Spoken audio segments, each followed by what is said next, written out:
Hariom Namaste, very good afternoon everyone. Welcome again to my YouTube channel GK Law Classes. So in the previous lecture we have started with the EPA यानी कि the Environment Protection Act of 1986. So for all those who are preparing for CBI APP और for UGC NET तो ये environment related law आपके लिए बहुत ही essential aspect है. इसमें से questions आने के definitely chances रहते हैं. And because पिछले last term में जब आपका CBI का एग्जाम हुआ था तो उसके अंदर Environment Act नहीं था, but इस particularly इस चीज के बारे में इन द सिलेबस मेंशन किया गया है. तो हम ये एस्टिमेट लगा रहे हैं कम से कम 3 to 4 क्वेश्चन इसमें से डेफिनेटली आएंगे. और यूजीसी का तो ये एसेंशियल एलिमेंट होता है. आपने प्रीवियस ईयर पेपर देखे होंगे, एनवायरमेंट रिलेटेड पर्टिकुलरली क्वेश्चंस जो है वो 2 से 3 पूछ ही लिए जाते हैं. तो अब हम बात करेंगे पार्ट 2 के अंदर in the further section. So previously हमने सेक्शन नंबर 10 तक वीडियो को वाइंड अप किया था, जिसमें हमने बात की गई थी the power of entry and inspection. तो सेंट्रल गवर्नमेंट अंडर सेक्शन 3 कुछ पर्टिकुलर ऑफिसर्स अपॉइंट करते हैं जिनकी जिम्मेदारी होती है, जवाबदारी होती है, क्या उनको डेलीगेट की गई होती है पावर टू मेक श्योर कि environment protection improvement at first stage चले. जितने भी industrial plant, industries, premises, building, factories जो कि एनवायरमेंट को गंदा करते हैं या उन्हें पॉल्यूट करते हैं, तो वहां जाके वो लोग एक पर्टिकुलर जिनको अथॉरिटी बाय सेंट्रल गवर्नमेंट मिली है to stop, regulate, prohibit and otherwise also, तो वहां पे जाके वो जो है उन चीजों को रुकवा सकते हैं, उसकी अबेटमेंट करा सकते हैं. In case they found out certain kind of evidences against the owner, जिसके तहत उसको बुक किया जा सकता है फॉर वायलेटिंग द एनवायरनमेंट और अदरवाइज, तो वहां पे उसको एज एन एविडेंस जो है वहां पे रजिस्टर्स, रिकॉर्ड्स या मटेरियल्स जो है उनको रिकॉर्ड कर सकते हैं. उनको एज एन एविडेंस सीज करने की पावर सेक्शन 10 के अंदर उनको दी जाती है. That is to conduct research in the building, factories और industrial plants, premises, to examine, test their equipment, record and register etc. of those industrial plants, to seize material for evidence and mitigation of pollution. So in case at the time when they have entered the premises and doing their inspection under section 10, the owner or the head of the plant does not give any kind of assistance to them in searching, and otherwise he will be held guilty for the offense in the upcoming sections. So आगे जो है यहाँ पे पिछली video में हमने 2 section जो थी उनके बारे में बात नहीं की गई थी, उसको मैंने यहाँ पे पेन डाउन किया है. That is the prohibition of emission और discharge of environment pollutant in excess. तो ये चीज की जवाबदारी भी ऑफिसर्स की होती है. बहुत बड़ी जो रिवर्स के आसपास लगी हुई फैक्ट्रीज होती है, वो जितना भी डिस्चार्ज होता है अपने फैक्ट्री का, इफ्लुएंस होते हैं, वो रिवर के अंदर बहा देते हैं. जैसे कि आपको पता होगा कि बहुत सारी फैक्ट्रीज जो थी हमारी जो गंगा रिवर है उसके पास एस्टैब्लिश की गई थी, तो अपना जितना भी एक्सेस डिस्चार्ज, केमिकल पोल्यूटेंट्स होते हैं वो अपने रिवर गंगा के अंदर या रिवर यमुना के अंदर बहा देते थे, जिसके बहुत सारे केसेस आप लोगों को ऑलरेडी पता होंगे. कुछ के नाम भी मैं आपको बताऊंगी. तो वो क्या करते हैं, एक्सेस में डिस्चार्ज करके रिवर्स को जो है पोल्यूटेंट करते थे, क्योंकि हमारी रिवर यमुना या गंगा जो है उनको एक जुरिस्टिक पर्सन का दर्जा दिया गया हुआ है. तो उन्हें जो है उस चीज को लेकर गवर्नमेंट और जो हमारे सुप्रीम कोर्ट थी वो बहुत सख्त थी. तो हमारे पास ये एक्ट के अंदर पर्टिकुलर सेक्शन में मेंशन है कि that there has to be a complete prohibition of emission, discharge of environment pollutant in excess, and in any case अगर कोई इंडस्ट्रियल प्लांट, फैक्ट्री या कोई भी ऐसी चीज करती है तो उसके ऊपर कार्रवाई की जाएगी अंडर दिस पर्टिकुलर एक्ट. अगला है handling of the hazardous substance, section number 8. तो हजार्डस सब्सटेंस क्या है, इसके लिए आपको सेक्शन 2 के क्लॉज ई में जाना होगा, वहां पे उन्होंने बताया हुआ है. सो यहाँ पे बेसिकली प्रोसीजर प्रिस्क्राइब किया जाता है बाय अ नोटिफिकेशन कि अगर कोई भी फैक्ट्री हजार्डस सब्सटेंस से डील कर रही है, जैसे पटाखे बनाने की फैक्ट्री होगी या फिर कोई और अदरवाइज, तो वहां पे जो एक्स्ट्रा मटेरियल बच गया उसको किस तरीके से हैंडल किया जाए कि वो विस्फोटक ना हो, ब्लास्ट ना करे या किसी की भी हेल्थ को या एनवायरनमेंट को नुकसान ना पहुंचाए. तो इसके लिए पर्टिकुलरली रूल्स और रेगुलेशन नोटिफिकेशन के द्वारा सरकार जो है प्रिस्क्राइब करती है. Student let me tell you, ये 26 सेक्शंस का एक पर्टिकुलरली छोटा सा एक्ट है जिसमें आपको सेक्शन का नाम और नंबर इंपॉर्टेंटली याद रखना है. इससे रिलेटेड आर्टिकल्स और केस लॉस आपको इंपॉर्टेंटली याद रखना है. इससे ज्यादा इस एक्ट के अंदर और कुछ जानने की जरूरत नहीं है. मेन अथॉरिटी आपकी सेंट्रल गवर्नमेंट रहेगी, बट अगर किसी स्टेट के अंदर हो रही है तो वहां स्टेट गवर्नमेंट के पास भी पावर होते हैं to, if they found out any kind of pollutants going on और environment damages going on, they have a power to take sample and the procedure thereof. Central के साथ साथ state government की भी जवाबदारी है कि अगर उन्हें लगता है कोई फैक्ट्री, इंडस्ट्रियल प्लांट वगैरह जो है वहां पे इन्वायरमेंट पोल्यूशन कर रहे हैं तो वहां जाके सैंपलिंग ले सकते हैं अगर वो कोई चीज बना रहे हैं कि कहीं ये पोल्यूटेंट्स तो नहीं है, कहीं इसके इन्वायरमेंट में आने से जो है नुकसान तो नहीं है ज्यादा. In that circumstances they have a power to take sample and the procedure thereof established under section number 11 of this particular act. अब आप कहेंगे सैंपल ले लिए, एविडेंस सीज कर लिए ऊपर वाले सेक्शंस में, तो इनकी टेस्टिंग कहाँ होगी? इनके लिए स्पेसिफिक एनवायरमेंट लैब्स जो है सेक्शन नंबर 12 में सरकार ने बना के रखे हुए हैं. सो आगे चलेंगे, अगला सेक्शन रहेगा आपके पास section number 12, tested in environment labs. तो जितने भी आप एविडेंसेस लेंगे, जितने भी स्टेट गवर्नमेंट सैंपल लेगी, उन सब की testing specific establish environment labs के अंदर ही की जाएंगे. सो सैंपल एनालिसिस यहाँ पे होगा सारा, ताकि जान सके कि ये कितना ही पोल्यूटेंट प्रोडक्ट है, कितना इससे नुकसान हो रहा है.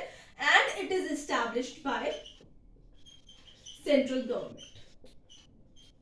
अगर छोटी स्टेट्स होंगी तो 2 दिन को मिला के एक एनवायरमेंट दे दी जाएगी, बड़ी स्टेट्स होगी तो उनकी अपनी इंडिपेंडेंट एनवायरमेंट लैब्स भी इस तरीके से होंगी. आगे चलेंगे, अब बढ़ेंगे, क्योंकि हम जैसे कि मैं आपको बता रही हूँ कि मैं जब भी कोई भी एक्ट कवर करती हूँ यूजुअली उसके इंपॉर्टेंट सेक्शंस ही कवर करती हूँ मैं, तो ये सारे ही सेक्शंस आपके इंपॉर्टेंट रहेंगे. अब बात करते हैं जिसमें से क्वेश्चंस और आ सकते हैं, क्योंकि उनमें से तो आएंगे ही आएंगे जो मैंने आपको एक्सप्लेन किया, बट ये सेक्शन वो है जिसमें से आने के चांसेस जो है पिछले बारों से 10% ज्यादा रहते हैं. तो हम बात कर रहे हैं पेनल्टीज की.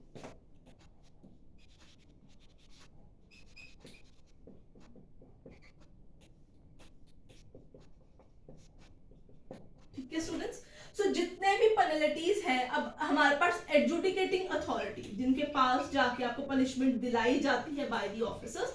सो adjudicating officers are appointed under section 3 of this particular act. ठीक है, यहाँ पे सिविल कोर्ट जो है वो बार होते हैं, उनका कोई लेना देना नहीं होता. बार ऑफ जुरिस्डिक्शन ऑफ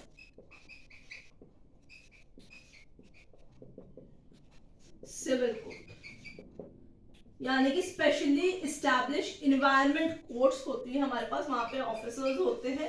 ठीक है, उन्होंने ही सजा जो है वो मुकर्रर करानी होती है. स्पेशली एनवायरमेंट एपेलेट ट्रिब्यूनल, जैसे आजकल हमारे पास नेशनल ग्रीन ट्रिब्यूनल भी आपको हाईएस्ट एपेलेट अथॉरिटी मिल जाएगी in the environment related matters. Right, so सबसे पहले अब हम चलते हैं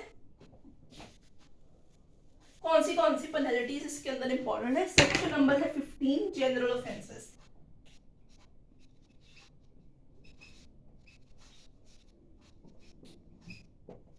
सेक्शन नंबर है 15. राइट, तो इसके अंदर कोई कॉन्ट्रावीन करता है प्रोविजन की, कोई असिस्टेंस नहीं देता है अथॉरिटीज को इन सीजिंग दी एविडेंसेस, या रिकॉर्ड रजिस्टर्स नहीं दिखाता है, या सैंपल कलेक्शन के दौरान जो कॉन्ट्रावीन करता है with any of the provision of this particular act, तो सजा कितनी होती है? इम्प्रिजनमेंट ऑफ 5 years मैक्सिमम, यानी 5 साल तक की कैद. ठीक है, और 1 लाख रुपीस का फाइन और बोथ. सो फाइन, इम्प्रिजनमेंट और बोथ, तीनों में से कुछ भी या दोनों की दोनों ही आपको यहाँ पे दे दी जाएगी. सो ये सजा होगी for the contravention of the provisions.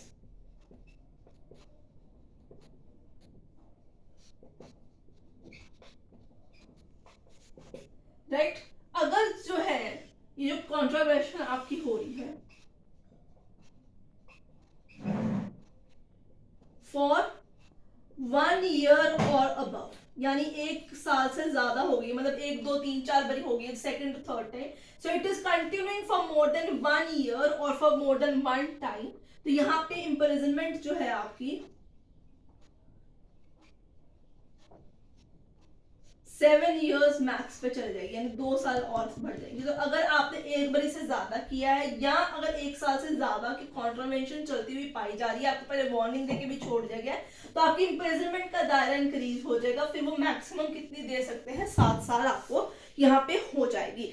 In case यहाँ पे ऑफेंस कमिट किया जाता है बाय द गवर्नमेंट डिपार्टमेंट, ठीक है, सरकारी ही दफ्तर के अंदर ये चीज पकड़ी जा रही है, कोई सरकारी रिलेटेड कंपनी है, सो वहां पे अगर इन्वायरमेंट डिस्चार्ज चल रहा है, यहाँ पे ऑफेंसेस बाय गवर्नमेंट डिपार्टमेंट, तो उन्होंने अपने आप को भी यहाँ पे लाइबल किया हुआ है कि अगर किसी भी तरीके से सरकारी किसी भी कंपनी के तहत एनवायरनमेंट को नुकसान हो रहा है तो उनको भी आप रिस्पॉन्सिबल कर सकते हैं।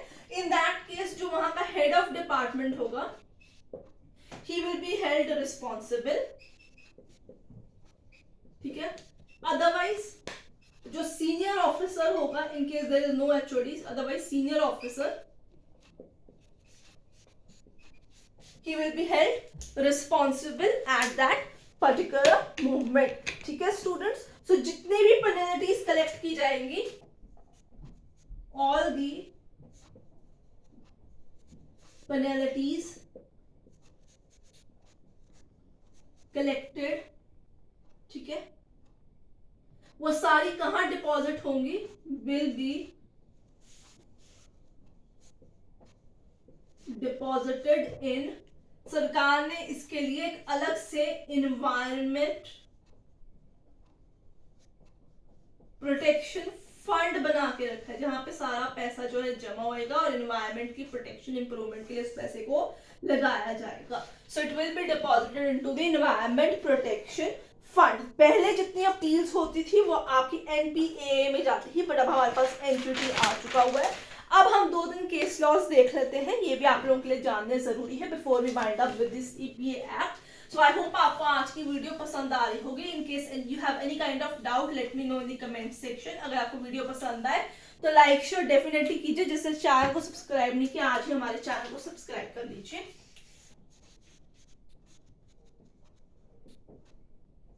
सो एनजीटी एक्ट जो है वो ऑलरेडी हमारे चैनल पे उस पर एक वीडियो अवेलेबल है, केस लॉज आपको शॉर्ट्स के अंदर अवेलेबल हो जाएंगे। अगर आप चाहते हैं तो हम दोबारा से उनको आपके लिए जो है रीरन भी दे सकते हैं, आप हमें बता दीजिएगा। सो केसेस यहाँ पे कुछ इंपॉर्टेंट केस लॉज है, ठीक है। सबसे पहले है Vellore, right, citizens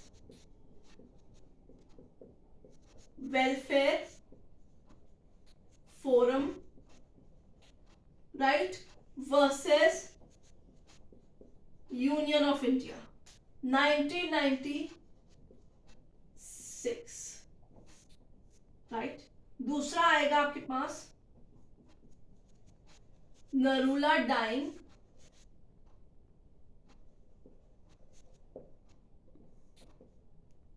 and printing works